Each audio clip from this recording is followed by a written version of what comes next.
Oke. Eh, ini sebenarnya menurut gue sih enggak deh. Ini nggak lulus. Dalam artian ini tuh harus dirapihin banyak. Kenapa? Karena gini. Sandra ini yang pertama masih kuliah. Oke. Bukan. Jadi kan memang rata-rata beberapa perusahaan itu pasti punya requirement antara lulus kuliah atau lulus SMA kayak gitu.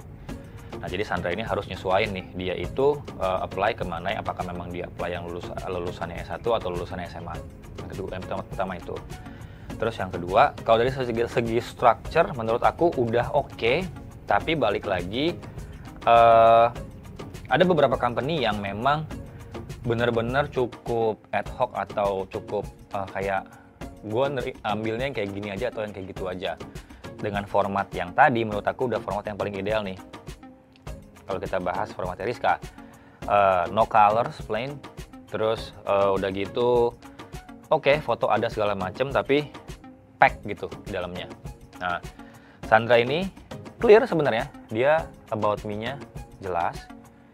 Jadi sebenarnya secara nggak langsung, dia lulusan SMK Multimedia, tapi masih ongoing kuliah akuntansi. Pengalaman kerjanya, areanya akuntansi. Terus juga dari responsibility-nya menurut aku juga bisa dilengkapin lagi. Kayak membuat laporan pemasukan dan pengeluaran tiap apa. Bisa digituin juga. Terus bentuknya seperti apa, bisa juga dimasukin. Melakukan entry data untuk apa, itu juga bisa dimasukin. Untuk data apa, datanya juga dijelasin apa. Pembukuan apa, dijelasin. Jadi pembukuan tuh banyak. Oke. Di sini terkait pembukuan, di sini membuat pembukuan juga harus dijelasin membuat pembukuan apa. Karena kalau konteks finance atau akuntansi itu banyak banget pembukuannya kan. Ada pajak mungkin, ada brevet AB, ada pembukuan laporan keuangan, ada profit and loss kayak gitu-gitu. Jadi menurut aku harus didetailin lagi karena dengan kayak gini kita nggak tahu sebenarnya dia bisanya sejauh mana. Pembukuan apa yang dibuat, entry data apa, laporan apa, laporan tuh ada laba rugi, ada laporan ini apa kayak gitu lah. Jadi menurut aku tuh aku tadi bilang enggak karena kurang detail dari sisi responsibility. Jadi rumusnya teman-teman balik lagi, jadi tadi responsibility-nya didetailin, terus result.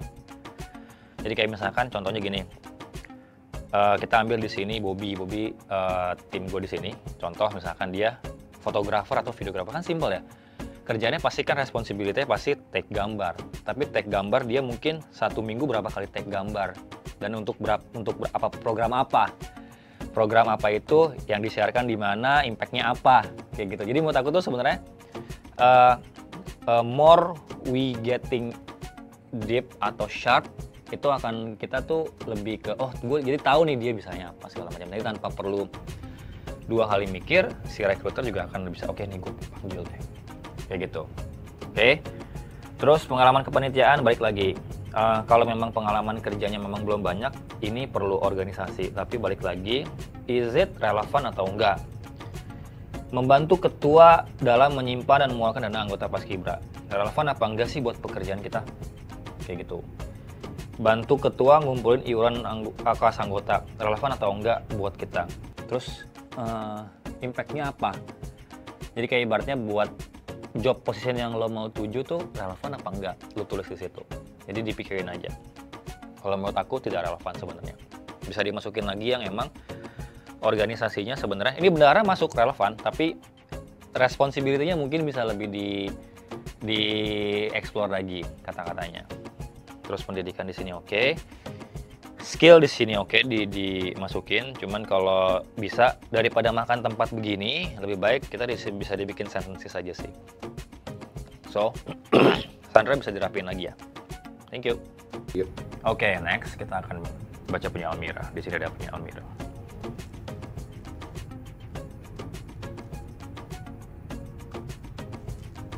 Tiga, 2, 1. Lulus atau enggak? Oke. Tergantung posisinya ini lolos. Kita kalau bahas dari segi structure, informasi, experiences yang tadi kita bahas structure di atas dulu. Yang ini sama yang tadi, dia masukin nama, nomor telepon, tinggal di mana, email, LinkedIn. about Almira, it's quite good. Cuplikannya bagus. Terus juga bahasa Inggrisnya bagus. Terus juga education-nya juga bagus, dalam artian kayak yang dimasukin terakhir dia masukin SMA sama dia masukin kuliahnya. Terus di sini dia detailin sama GPA. GPA bisa dimasukin, bisa nggak dimasukin. Kalau dimasukin bagus, tapi kalau GPA-nya nggak terlalu bagus, nggak dimasukin juga nggak apa-apa. Jadi menurut aku yang kita highlight sebenarnya adalah work experiences-nya. Kalau memang satu sisi confidence level kita untuk menunjukin GPA, kecuali ditanya lagi juga nggak masalah. Tapi menurut aku sebenarnya itu masalah game of ini aja sih, kita mau masukin atau enggaknya. Terus baik lagi, selain kita masukin juga kadang-kadang kan ada company yang emang nanya di form, memang setelah itu disuruh isi lagi ada GPA-nya juga. Nah itu juga baru dimasukin juga nggak apa-apa, karena itu requirement dari company. Oke, this is good. Nah ini kita bahas work experiences-nya. Yang tadi yang kita bahas terus-terusan dipakai nih sama dia nih, responsibility plus dia punya result, jadinya impact. Dia jelasin di sini sebagai PR Wirada. Oke. Kita bahas strukturnya dulu ya. Dia udah ngejelasin yang paling recently, udah bener. Jadi recently yang terakhirnya di sini. Jadi 2020, 2021, 2022, 2023. Kita bahas dulu result sama responsibility-nya. Dia nge-guide guest ke seat yang emang serving up berapa orang, terus untuk apa gitu kan ya. Jadi detail-detail yang dia masukin nih udah cukup, tinggal ditambah-tambahin lagi gitu ya. Terus ini juga penting karena memang satu sisi pengalaman pekerjaannya belum banyak, dia masih intern aja sama mungkin job event gitu ya. Makanya dia ngejelasin di sini volunteer experiences-nya gitu. Dia tambahin juga di sini banyak yang tadi hubungannya sama rumus tadi, RRRI gitu ya, sama di sini detailnya. Jadi menurut gua ini CV yang bisa dibilang oke. Urutan 1 bisa ini, sama urutan 2-nya Rizka. Kenapa Rizka di 2? Karena the way Almira ngejelasin work experiences sama volunteer experiences itu cukup lebih detail dengan rumus yang tadi, dengan responsibility-nya dia dijelasin, result-nya dia dijelasin, sama impact-nya dia juga ditambahin sama dia. Terus juga di sini menurut aku dia juga masukin certificate yang menurut aku tuh perlu banget sekarang. Dia apa sih? Tuh, dia ikut core self concept atau self awareness, atomic habit theory. Terus juga di sini dia nambahin skill sama language-nya dia. Menurut aku ini cukup relevan dengan sama skill-nya dia yang dibutuhin sih. So dari aku itu. Thank you. Oke, jadi tadi 4 CV yang udah kita bahas, summary-nya adalah menurut aku structure. Jadi CV itu sebenarnya kalau bisa 1 page, paling banyak itu 2 page. Pokoknya maksimalin 1 page aja. Terus yang kedua, dari structure tersebut yang tadi contoh dari Almira sama satu lagi dari siapa tadi namanya tuh Rizka, harus ada terkait biodata about me-nya. Terus habis itu kita kalau mau contoh yang punya Almira itu dia masukin education-nya duluan, karena menurut aku kadang education itu lebih kita lihat dulu. Jadi nomor 1 habis about me, habis itu educations, habis itu kita masuk ke work experience yang dimana rumusnya adalah tadi responsibility-nya didetailin, terus ditambah lagi result-nya apa, nanti kelihatan impact-nya apa. Itu.